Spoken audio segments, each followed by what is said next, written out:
Безработица стала одной из важнейших проблем современной экономики России. Одним из важных способов снижения уровня безработицы является самозанятость населения. Это включение в социальную структуру общества незанятых людей посредством предоставления им возможности трудиться на особых условиях самоорганизации. Самозанятость позволяет незанятым гражданам претворить в жизнь свое право на общественно полезные занятия, обеспечивать материально себя и свою семью. Так, Ассоциация молодых предпринимателей Ингушетии совместно с Центром содействия предпринимательству провели презентацию обучающего курса по веб-программированию «Веб-академия», ориентированного на развитие у молодежи современных навыков самозанятости.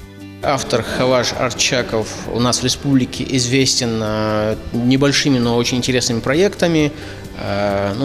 Кто-то, кто занимается, скажем так, проблемами ингушского языка, наверняка знаком с его проектом mod.rf. Это онлайн-словарь ингушского языка. Это такой интересный проект, стартап его, который он реализовал. Для нас, для нашей организации, для этого коворкинга ключевая задача – это обеспечить занятость нашей молодежи, чтобы она была занята полезным трудом, соответственно, зарабатыванием и саморазвитием.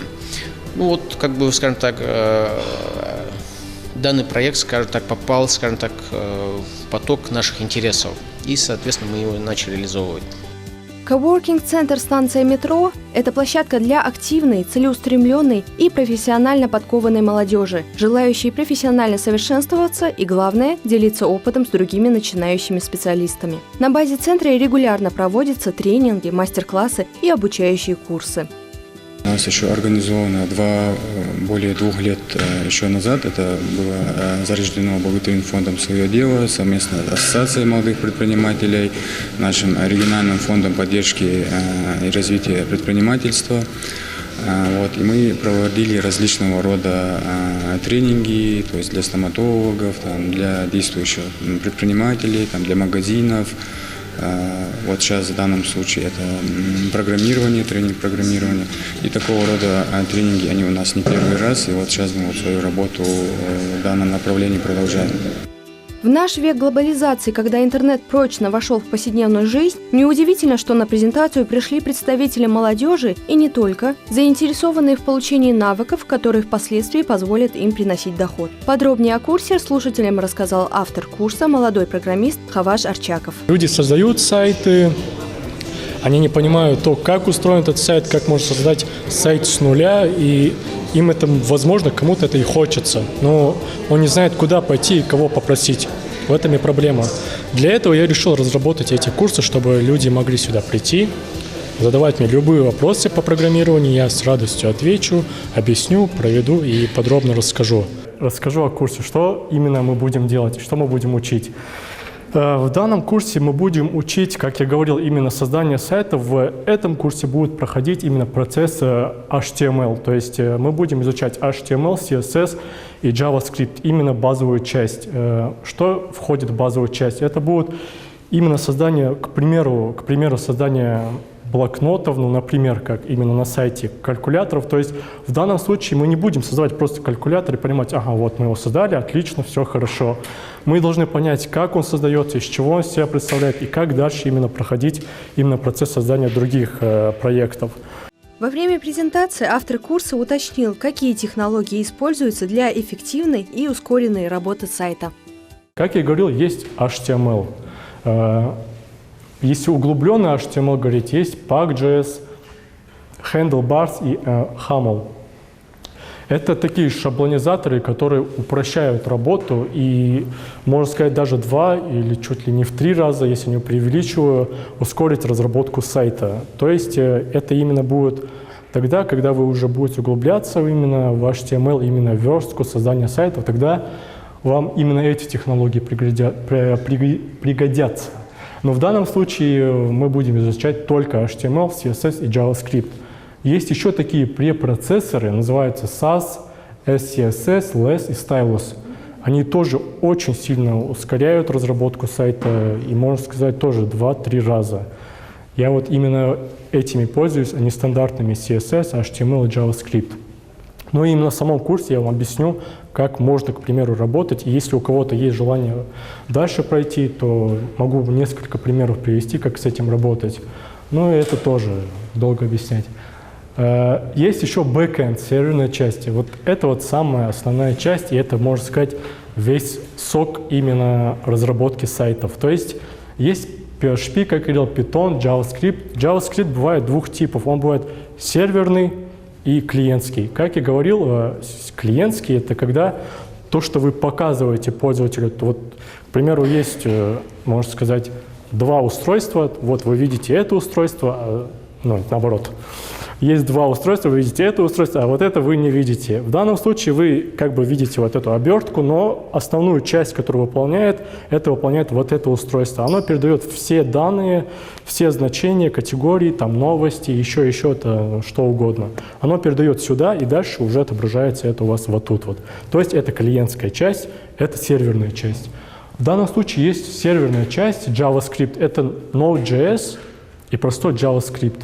Node.js — это серверный, но он уже более тяжелый, и вряд ли кто-то его захочет изучать, хотя он очень интересный. Есть еще Ruby on Rails, Java, да, на Java даже пишут, можно на Java писать что угодно, даже на микроволновке чуть ли там какую-нибудь микросхему не разработать.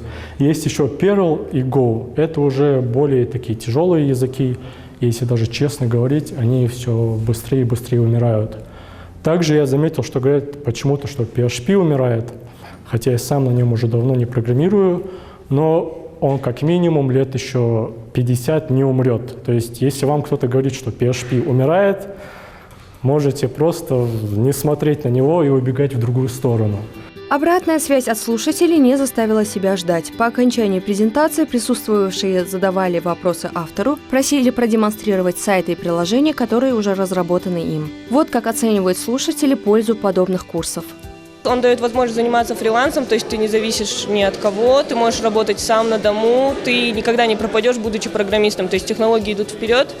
И мне кажется, особенно здесь этого не хватает абсолютно, то есть мы очень сильно отстаем. И я думаю, что это мне даст определенные преимущества. Специфика моей работы, конечно, далека от темы этой лекции, но у каждого учреждения обязательно появляется сайт. Это реалии сегодняшнего дня. И несколько раз я уже сталкивалась, в нескольких местах работы, что вот он момент, когда мы заказываем исполнителю сайт.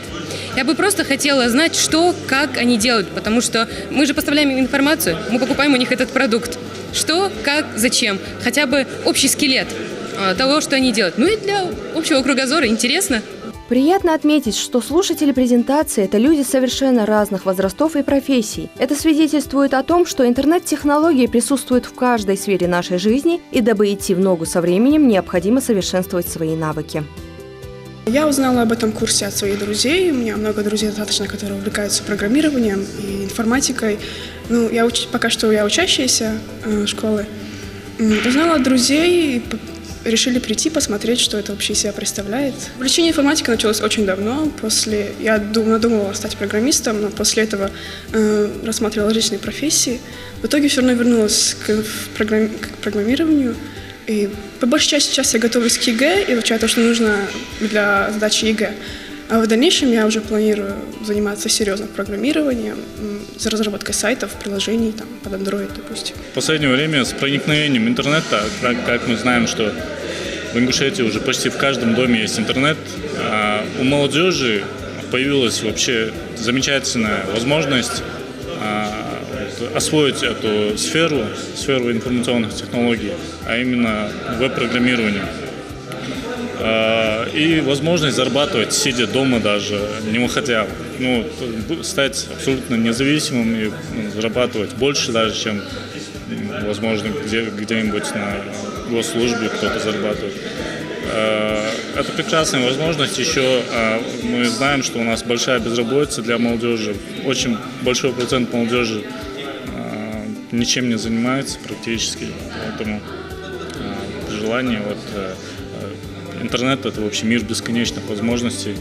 Статус самозанятых близок к статусу индивидуального предпринимателя. Он может также рекламировать и продвигать свои услуги в соцсетях с помощью контекстной рекламы и других маркетинговых инструментов. Если на работе остается свободное время, а перспектив финансового роста нет, то самозанятость может стать выгодной альтернативой. Оптимизировав процесс, можно выполнять больший объем, брать заказы нескольких компаний и заказчиков, выигрывая при этом в заработной плате.